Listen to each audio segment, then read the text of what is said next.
Enche-me com teu Espírito, endireita os meus caminhos. Oh Deus, dá-me um novo coração. Enche-me com teu Espírito, endireita os meus caminhos. Oh Deus, dá-me um novo coração. Dá-me um coração igual ao teu, meu mestre.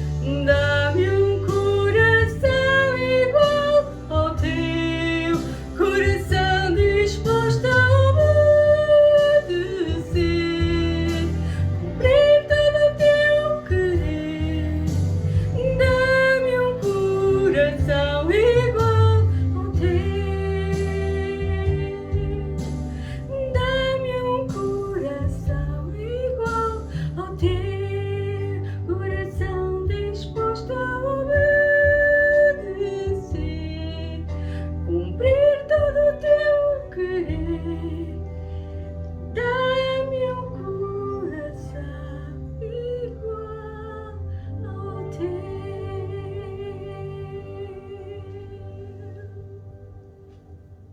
Graça e paz, amados irmãos e prezados amigos. Graças a Deus, estamos aqui para mais um direto e também para aprendermos um pouco mais da Palavra de Deus. Em todo o meu percurso nestes diretos, tenho tido como objetivo trazer a Palavra de Deus até vós, instruir na Palavra de Deus, e tem sido este realmente o objetivo em todos eles. E creio que hoje o plano de Deus é que também nós, através da sua palavra, possamos aprender um pouco mais.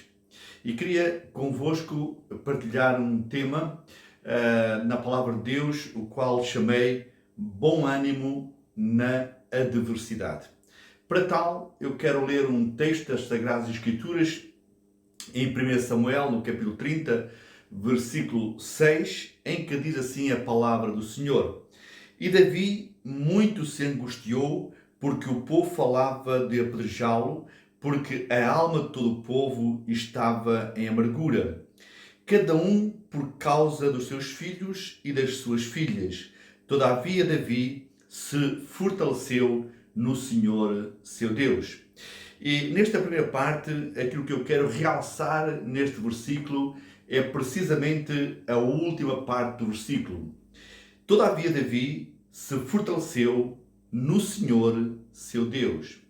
No meio da adversidade, uma das tendências normais do ser humano é realmente perdermos o ânimo. Até podíamos dizer perder o equilíbrio. Todavia, Davi, no meio do desespero em que o povo estava, ele manteve o bom ânimo e manteve o equilíbrio. É importante que nós possamos, em dias difíceis que nós estamos a atravessar, manter o bom ânimo, a coragem, a estabilidade emocional, o equilíbrio emocional, e que realmente o Senhor que está conosco, o mesmo Deus que estava com Davi, também na verdade é o Deus que está conosco, e que nós possamos ter esta mesma atitude que diz a palavra de Deus, que Davi, ele fortaleceu-se no Senhor. Quando olhamos para a palavra de Deus, podemos observar um homem de Deus que nos dias de hoje seria um grande teólogo, talvez o maior teólogo de todos os tempos, o apóstolo Paulo, em que ele diz que realmente posso todas as coisas naquele que me fortalece. Paulo também era um homem de ânimo e era um homem equilibrado. E vamos aprender por meio deste texto sagrado que mesmo então na hora da adversidade nunca devemos desanimar. Davi reanimou-se no Senhor. No meio da adversidade, o ânimo consegue despertar gigantes espirituais que estão adormecidos dentro de nós. O ânimo ergue o homem do pó e o faz acreditar pela fé no impossível. E é importante que na nossa caminhada cristã, como filhos de Deus, nós somos homens e mulheres de fé. A palavra de Deus diz que sem fé é impossível agradar a Deus, porque é importante que aquele que se aproxima de Deus creia que Ele existe e que é galardoador daqueles que realmente nele esperam. O Senhor é a nossa fonte de ânimo. Volto a repetir, o Senhor é a nossa fonte de ânimo. E quando olhamos para a palavra de Deus no texto que estamos apreciando, observamos que nesta passagem a Bíblia mostra-nos que os amalequitas saquearam os bens de Davi e levaram como refém a sua família, a família dos seus soldados. Percebemos como Davi realmente era emocionalmente equilibrado, pois ele foi buscar força e ânimo no Senhor. Para vencer aquela situação difícil, ele deu então a volta por cima de tudo o que estava acontecendo à sua volta e recuperou tudo o que havia realmente perdido. É importante que Davi estava numa cidade que lhe tinha sido ofertada.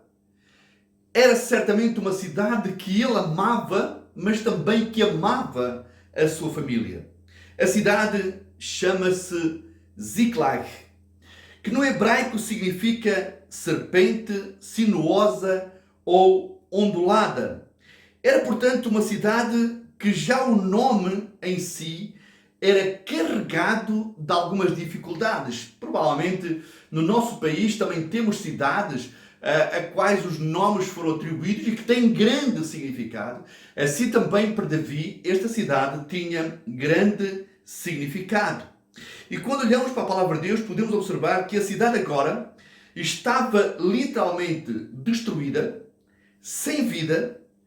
Os homens, aqueles que eram responsáveis por guardar, por vigiar a cidade, por algum lapso de erro, talvez deixaram-se adormecer, provavelmente um erro de estratégia, ou até mesmo um excesso na confiança, por causa das muralhas, talvez dos ferrolhos das portas, eles deixaram, na verdade, abrir uma brecha, a qual o inimigo, sem piedade e sem misericórdia, aproveitou e agiu contra a cidade. Prezado irmão, prezado amigo, talvez nesta hora haja grandes brechas na tua vida.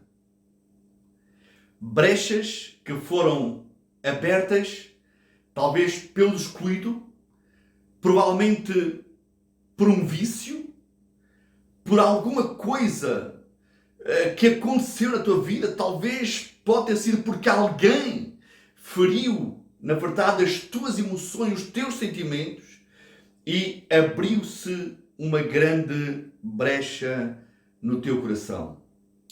E neste momento eu quero dizer que o inimigo que realmente invadiu esta cidade de Ziklag, esta cidade que então, na verdade, ela, no seu nome, significa sinuosa, ondulada, é o mesmo inimigo que ainda hoje ataca as famílias. Esse inimigo tem um nome.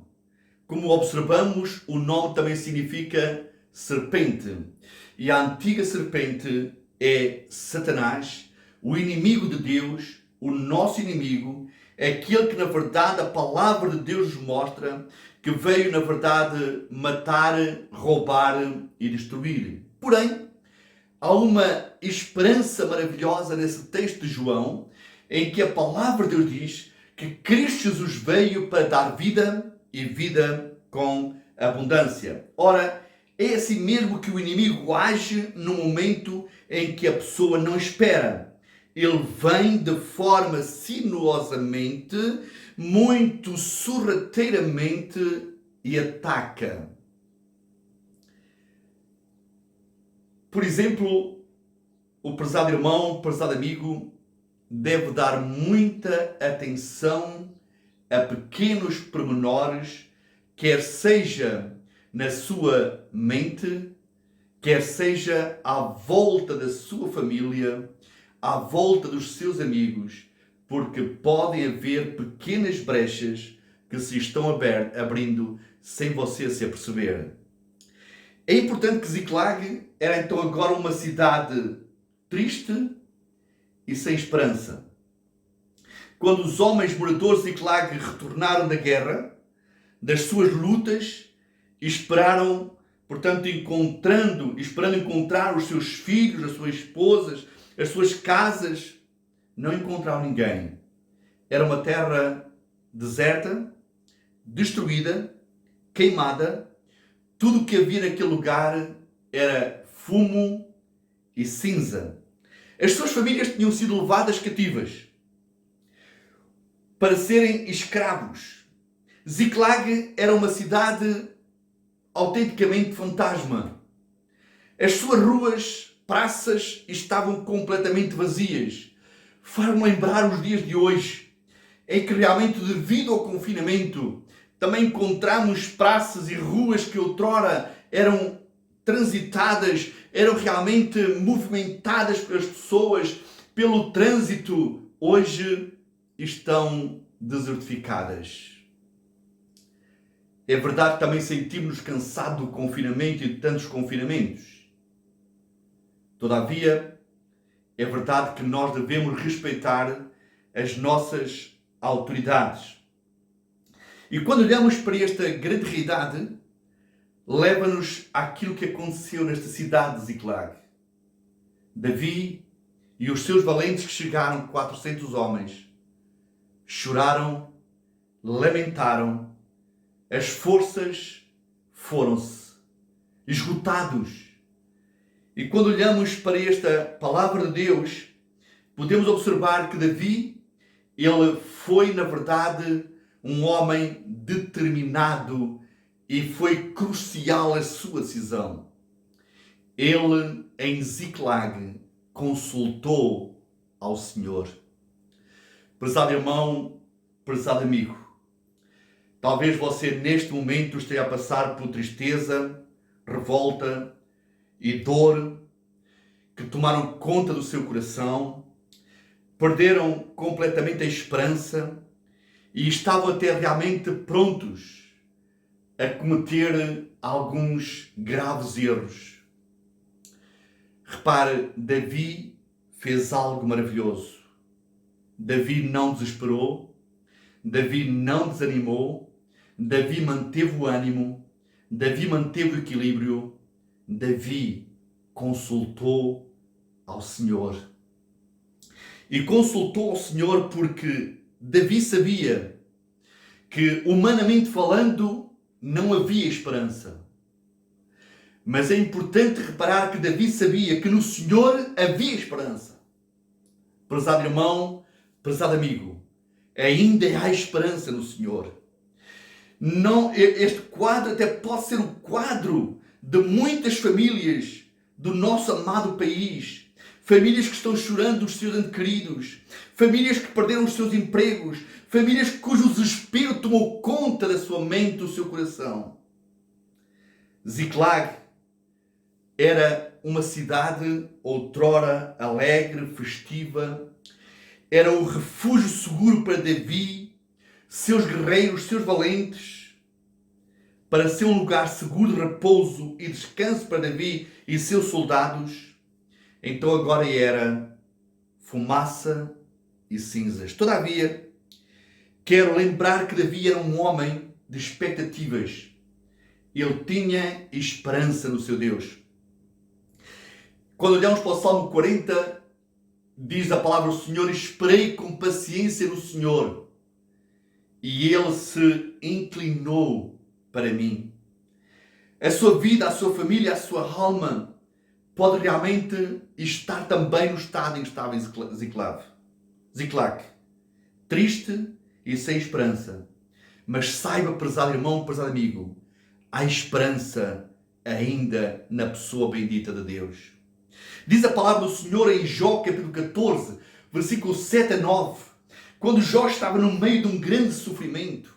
A palavra de Deus diz que, porque há esperança para a árvore que foi cortada, ainda se renovará, e não serão os seus renovos. Se envelhecer na terra a sua raiz, e o seu tronco morrer no pó, ao cheio das águas brotará e dará ramos como uma planta.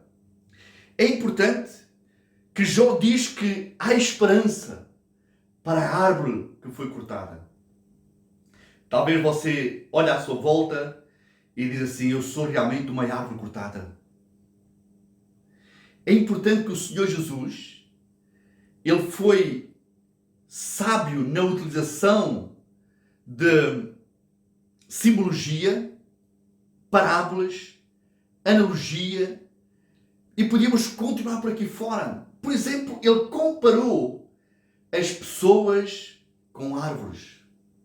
E quando olhamos, na verdade, para a imagem mais forte que Jó apresenta aqui, então, a árvore, diz a palavra de Jó que ainda que a árvore seja cortada, no lugar em que ela for cortada e cair, aí perecerá.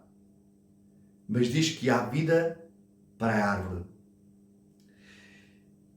Ainda que seja cortada, seu tronco permanece.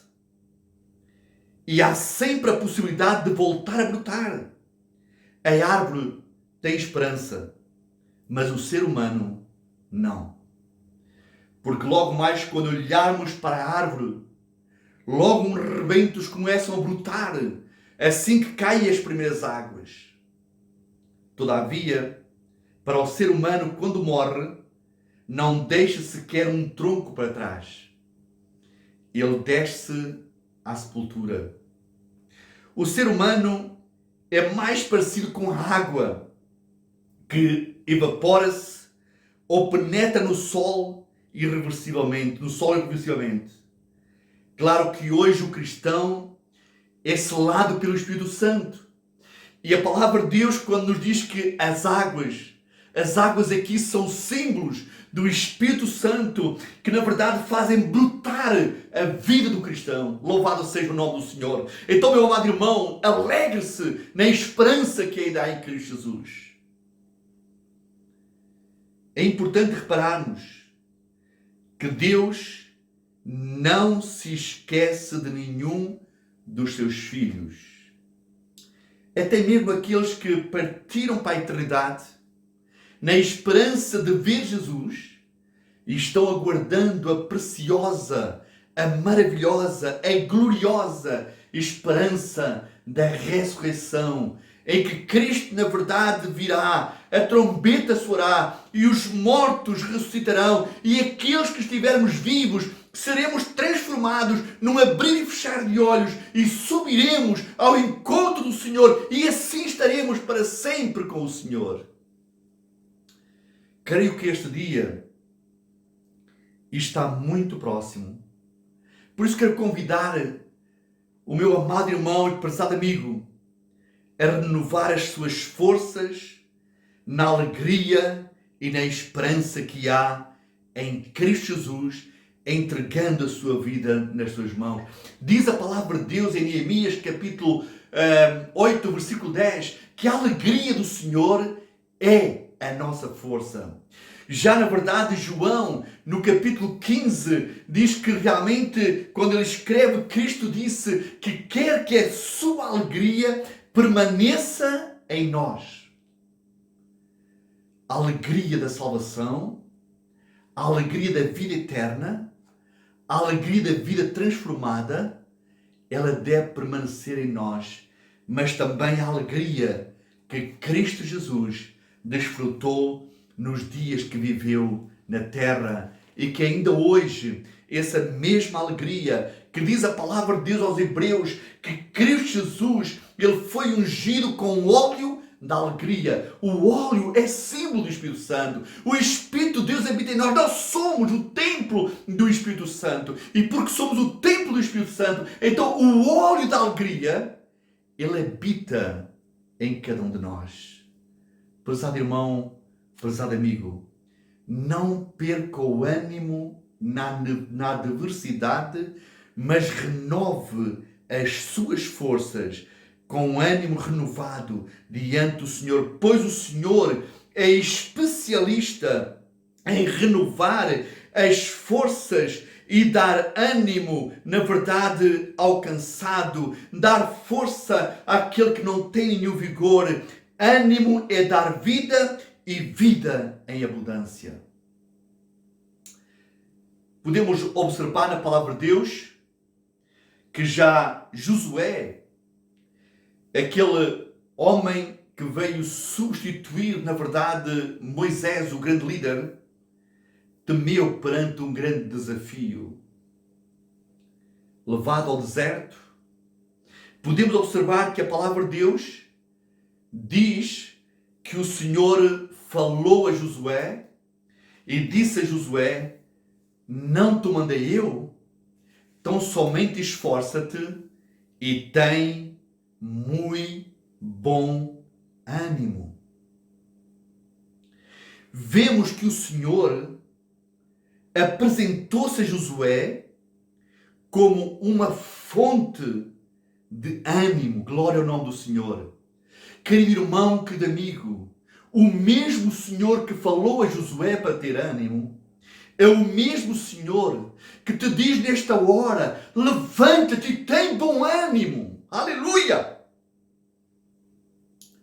Porque a iniciativa não é de Josué, a iniciativa não é nossa, a iniciativa é de Deus. Não te mandei eu. Josué não deveria seguir os gostos pessoais nem as ambições egoístas. Ele deveria realizar, sim, e obedecer à ordem de Deus. Não te mandei eu. Em nenhum momento, prezado irmão, prezado amigo, devemos pensar que Deus é apenas um ouvinte silencioso das nossas conversas. Não. O Senhor era, é e sempre será o iniciador de todo o programa na tua vida, na minha vida. Aquilo que Deus exige de cada um de nós é que sejamos fiéis, tenhamos toda a atenção para com a sua palavra, para que na verdade possamos obedecê-la, pois já diz Tiago que realmente devemos ser prontos para ouvir, tardios para falar, tardios para nos irar, mas que devemos também ser cumpridores da palavra. Aleluia! Cumpridores da palavra. O plano de Deus para a nossa vida é um plano original. E quando olhamos para a palavra do Senhor, podemos observar que assim como Ele nos elegeu, também Ele nos anima, nos dá ânimo, encoraja-nos para seguirmos com Ele. Então, tenha bom ânimo. Tenha bom ânimo. O homem deve sempre se lembrar deste retumbante desafio. Não te mandei eu?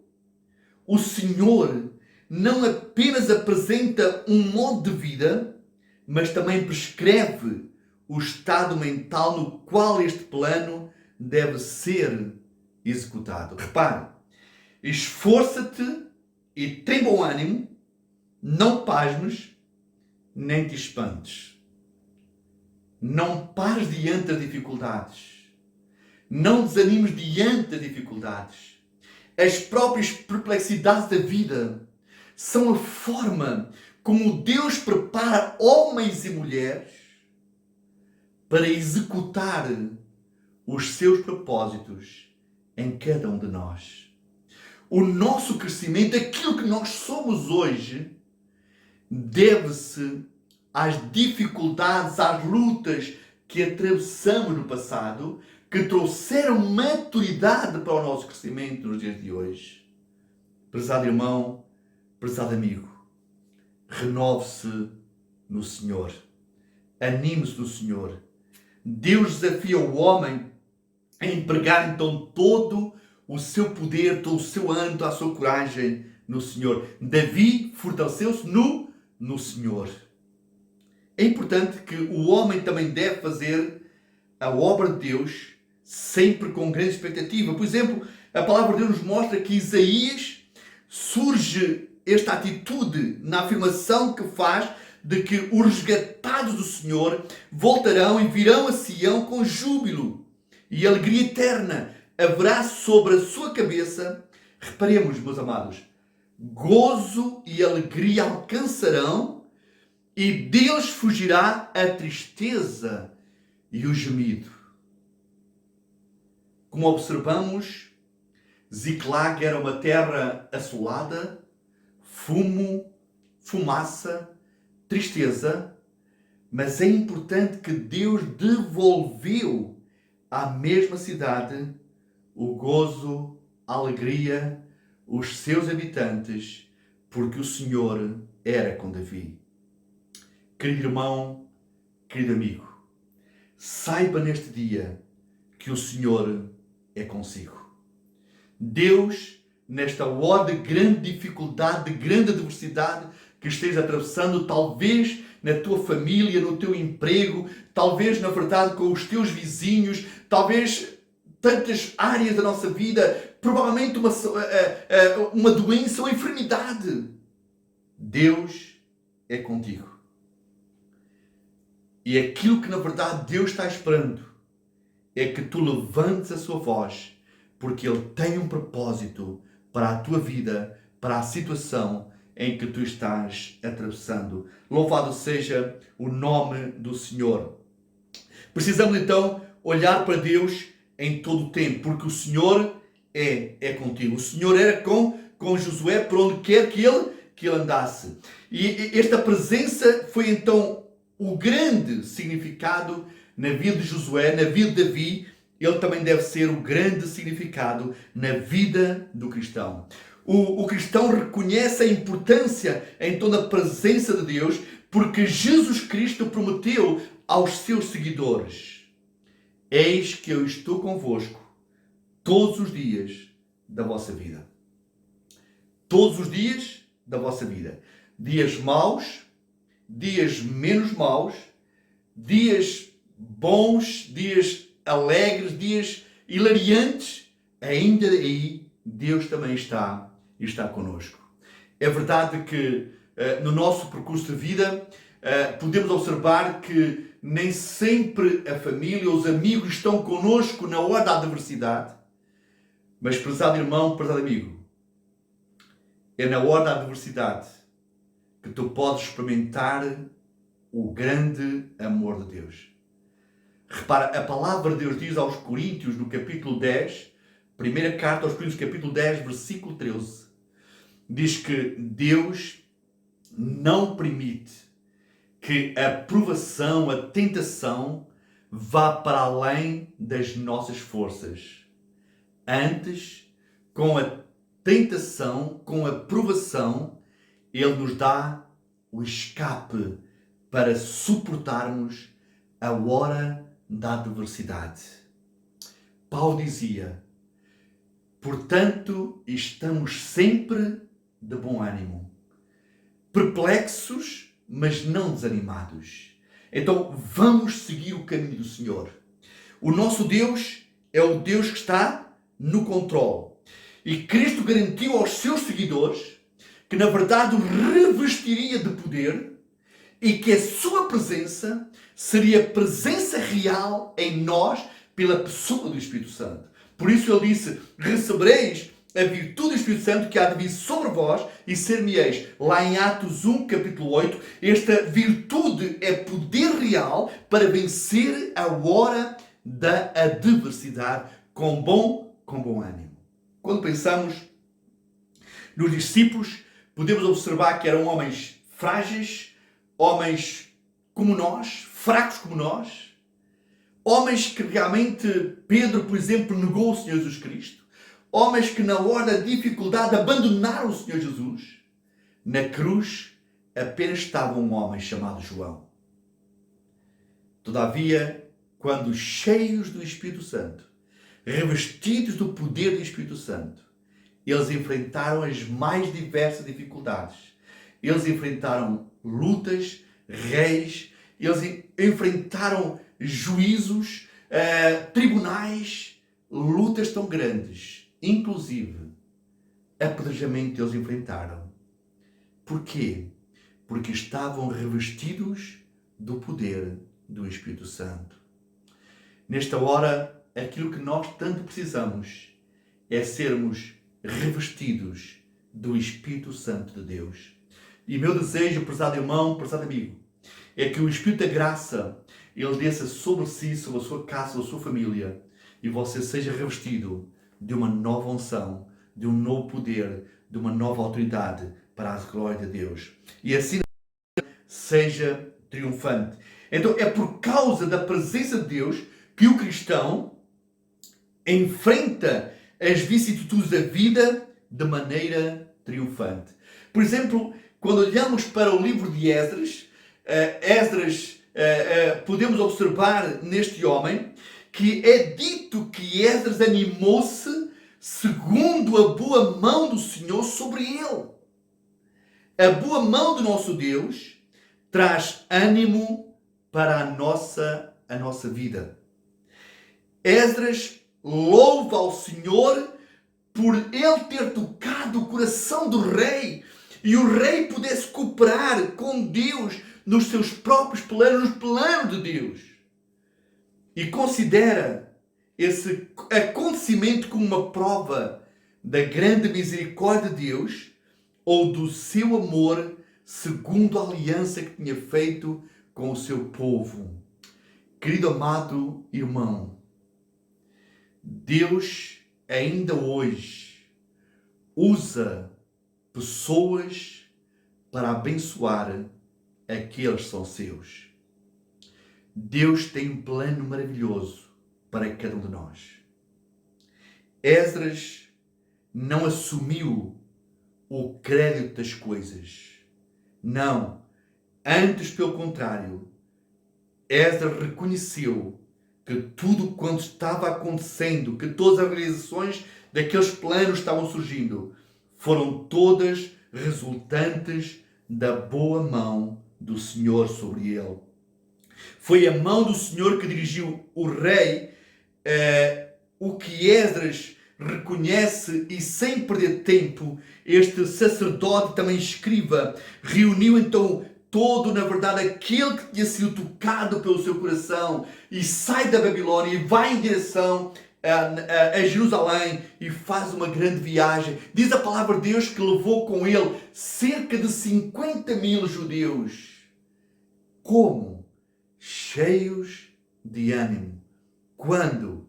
Quando não havia esperança no meio da adversidade, mas eles saíram, diz a palavra de Deus, que foram animados por causa da boa mão do Senhor sobre ele. Aleluia! A boa mão do Senhor. E meus queridos irmãos, a boa mão do Senhor, ela traz ânimo, ela traz, na verdade, coragem à nossa vida, mas é a boa mão de Deus que também pode guiar a nossa vida se nós nos submetermos à mão do Senhor. Aleluia! Louvado seja o seu nome. Já Davi, diz a palavra do Senhor, meus amados, que devemos saber aguardar no Senhor. Ele animou os seus soldados, ele aconselhou-os de uma forma tão maravilhosa, dizendo: espera no Senhor, anima-te, e ele fortalecerá o teu coração. Espera, pois, no Senhor. Eu amo a palavra de Deus. Mas este versículo tem uma peculiaridade tremenda, porque Davi, ao estar a animar aqueles que o rodeavam, ele usa 2 vezes o verbo esperar.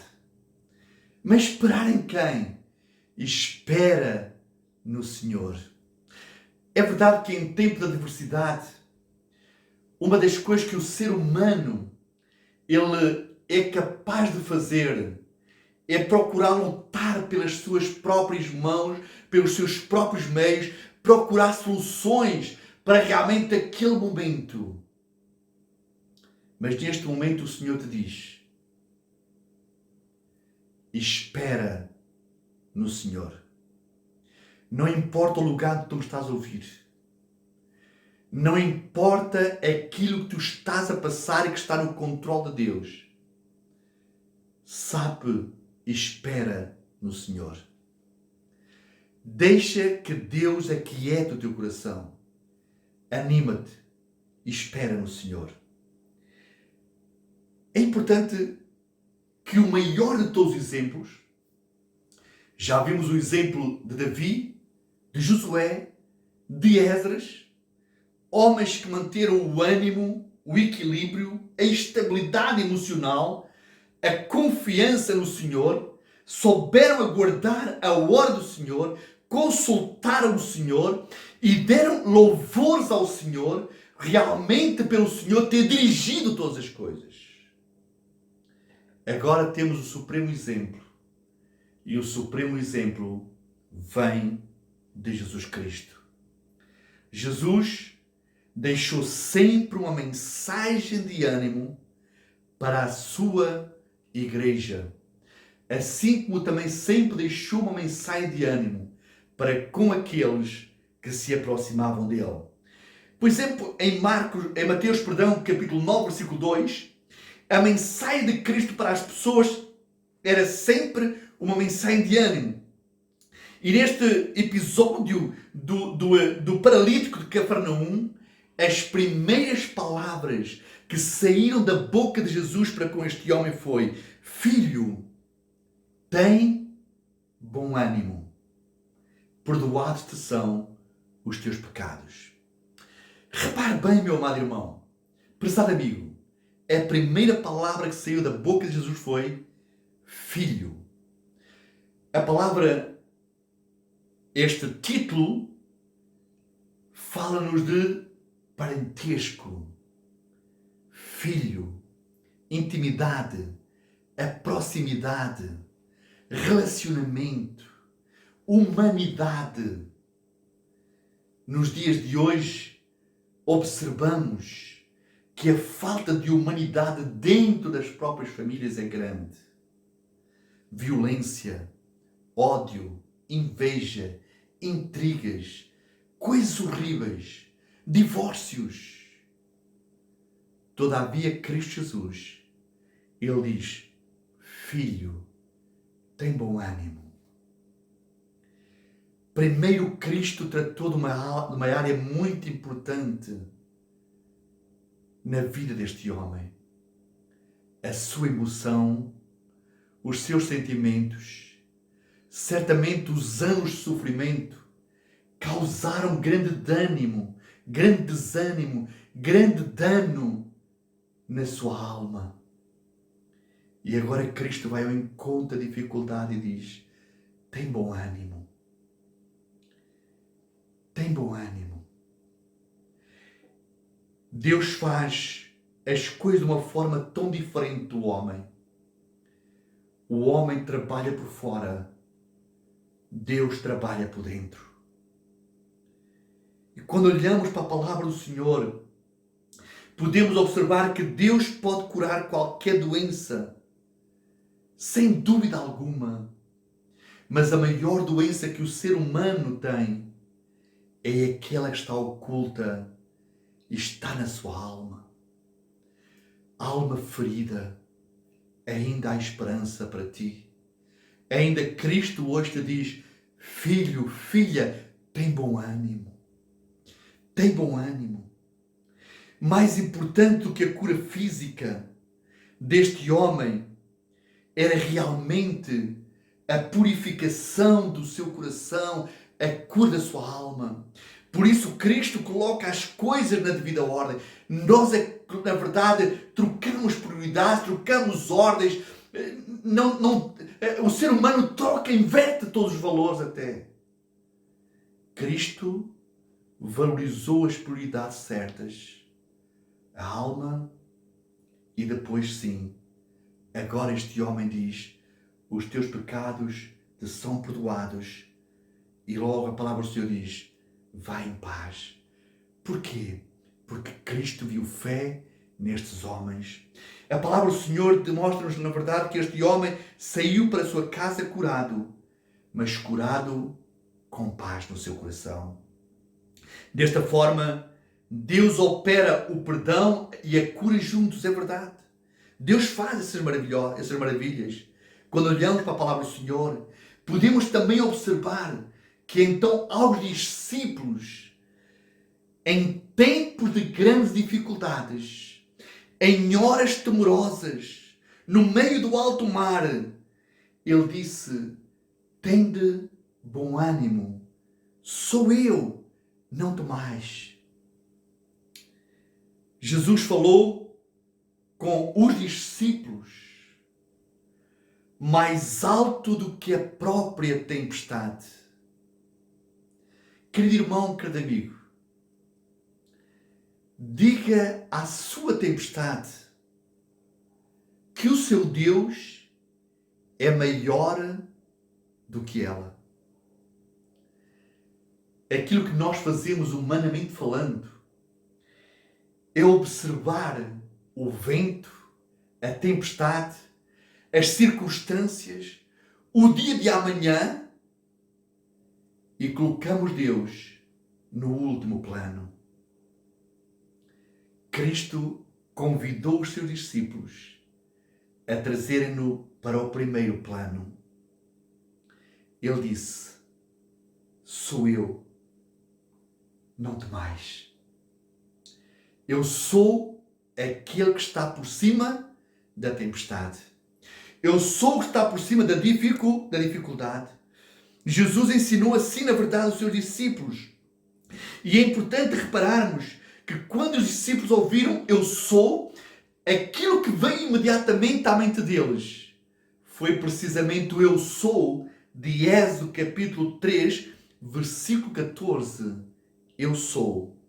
Cristo é o eu sou de todos os tempos, porque Ele é o eu sou, o Criador, o Autor. Ele é, na verdade, aquele que tem o controle até das próprias tempestades.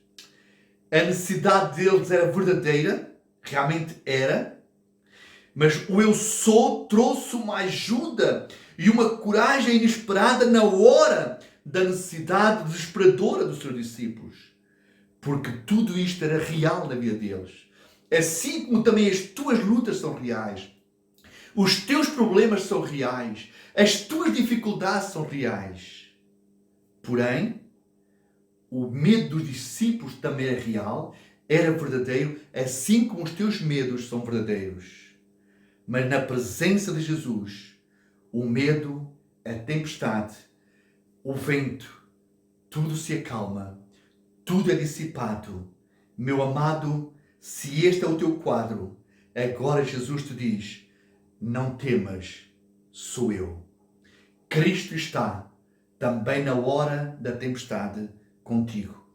É importante repararmos na palavra de Deus que João 16:33, Cristo deixa-nos a certeza absoluta de que no nosso percurso nós teremos dificuldades.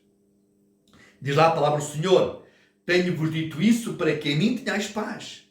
No mundo tereis aflições, mas tende bom ânimo, eu venci o mundo.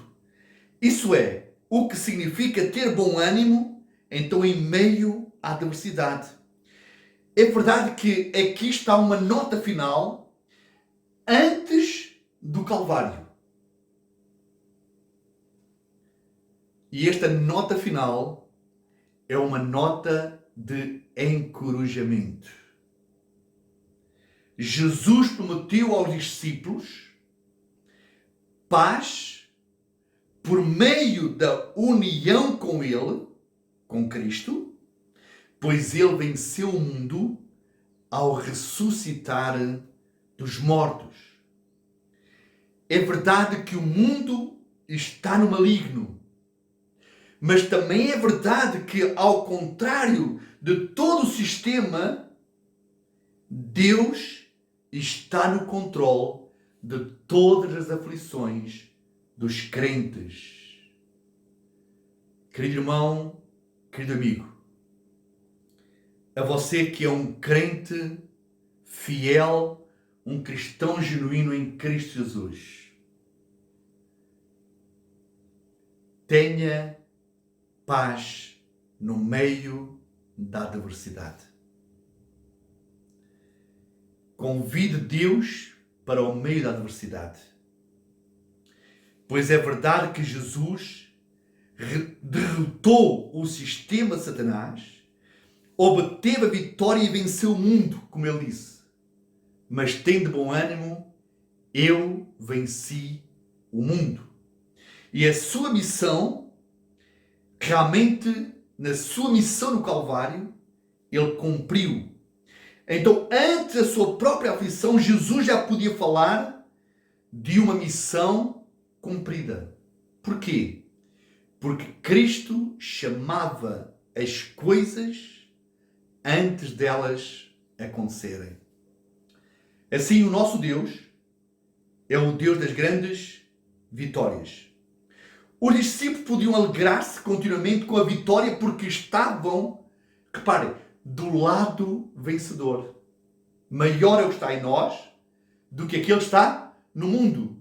Quando Paulo escreve ao Romanos, diz que em todas as coisas somos mais do que vencedores por aquele que nos amou. Assim também é conosco nos dias de hoje. Nos dias em que estamos em tanta dificuldade, em tanta luta, o Senhor está connosco. Somos mais do que vencedores. Jesus então resumiu o que lhes tinha dito naquela noite, unindo temas que já tinha falado. Em João 14, 27, Jesus disse para eles: deixo-vos a paz, a minha paz vos dou, não vos la dou como o mundo dá, não se atemorize o vosso coração.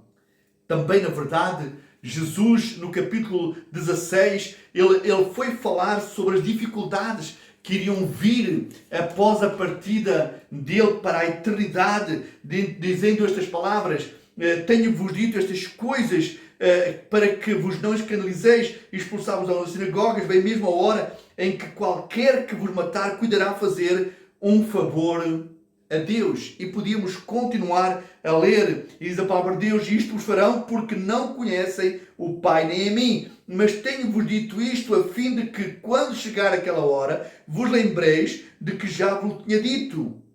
E eu não vos disse isto desde o princípio, porque estava convosco. E a partir daqui, Jesus, neste mesmo capítulo 16, começa a exortar os seus discípulos, a animá-los, a fortalecê-los e a deixar a promessa da pessoa bendita do Espírito Santo, o Paracleto de Deus, o Consolador de Deus, que havia de vir sobre eles, que o mundo não pode receber porque não o vê, não o conhece, mas o Senhor disse: mas vós o conheceis e está convosco e estará convosco para sempre. O Paracleto, o Consolador de Deus. Com estas palavras, ele disse aos discípulos que então tivessem coragem, apesar das lutas inevitáveis que teriam, eles não estariam sós. Prezado irmão, prezado amigo, assim como na verdade os discípulos não estiveram só naquele tempo, o mesmo Jesus, ele está connosco nos dias de hoje. Ele não nos deixa sós. Assim como o Pai de Jesus não o deixou sozinho, Jesus também não nos abandona nas nossas lutas. Se nos lembrarmos de que a vitória definitiva já foi obtida, podemos reivindicar a paz de Cristo nos tempos mais conturbados. Jesus quer que tenhamos paz. Há palavras de esperança nas palavras de Jesus Cristo. E, na verdade, como último exemplo, podemos ver o exemplo do apóstolo Paulo, quando na verdade este homem encontrava-se em Coríntio, no meio de uma grande dificuldade que se levantou, a palavra de Deus vem na verdade ao encontro de Paulo. O Senhor Jesus animou Paulo em Coríntio dizendo estas palavras tão preciosas: não temas, mas fala e não te cales, porque eu estou contigo e ninguém lançará mão de ti para te fazer mal, pois tenho muito povo nesta terra. Querido irmão, querido amigo, você que está seguindo estes estudos através desta rede social, tome nota nas palavras de Jesus. Paulo, neste momento, estava a ponderar se deveria permanecer naquela cidade. E quando ele estava ponderando se deveria ficar ou sair, o Senhor aparece, dirigiu-se a ele e deu-lhe a segurança de que precisava no meio da adversidade, garantindo-lhe que ninguém lançaria mão dele. E veja bem a palavra de Deus: porque eu sou contigo. No meio da adversidade, o nosso natural é fugir. Lembro na vida de Davi, no Salmo 55, em que Davi ele diz: quem me dera ter asas como pomba e voaria. Subiria para as montanhas e lá pernoitaria. Esta é a nossa tendência natural.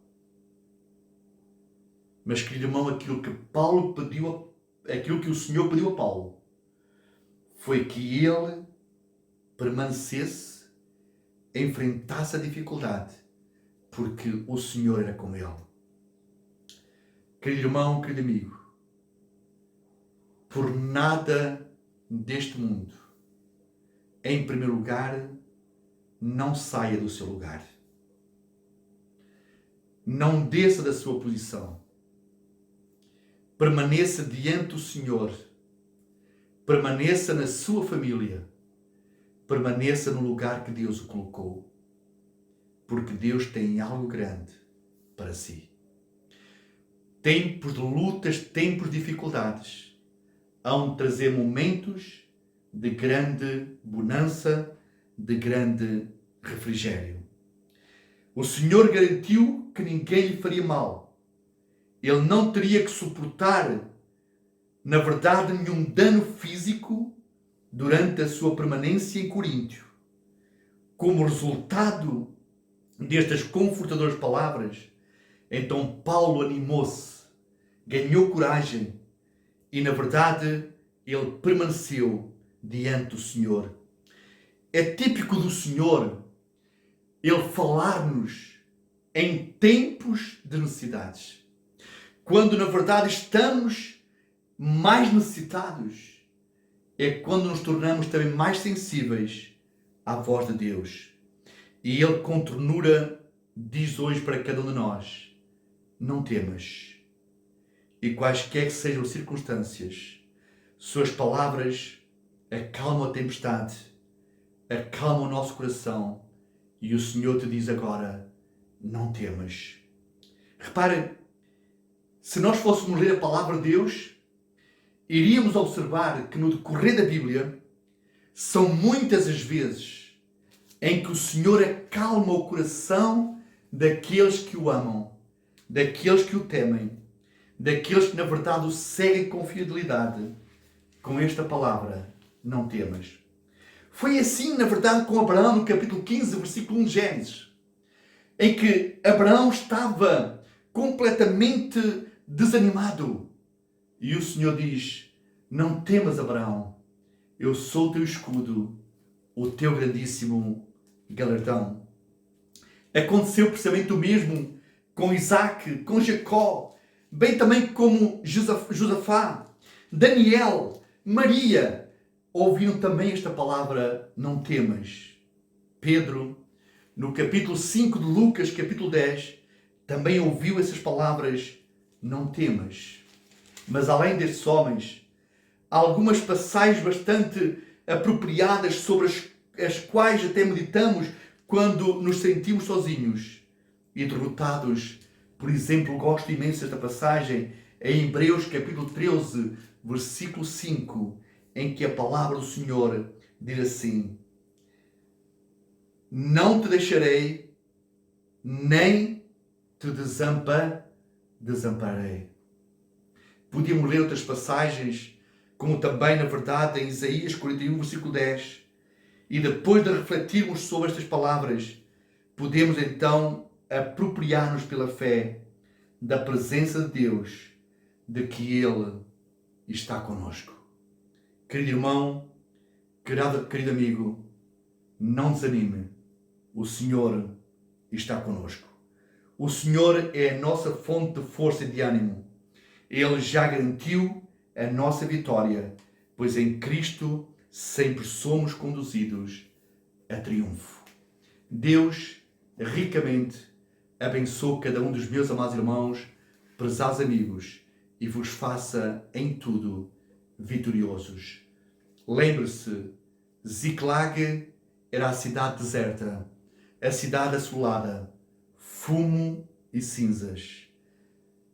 A consulta de um homem ao Senhor trouxe esperança, trouxe as famílias, trouxe alegria, trouxe vida àquela cidade.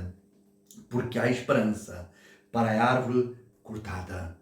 A ressurreição em Cristo Jesus é a nossa grande esperança.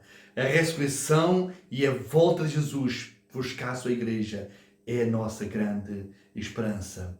Ainda temos esperança também, na verdade, nos momentos das tarefas. Josué, no tempo de tarefas, o Senhor disse: não te mandei eu, tão somente esforça-te e tem bom ânimo. Esdras, ele reconhece que o Senhor, na verdade, tem a sua boa mão para dirigir todos os eventos, quer de uma nação, quer da nossa vida individual.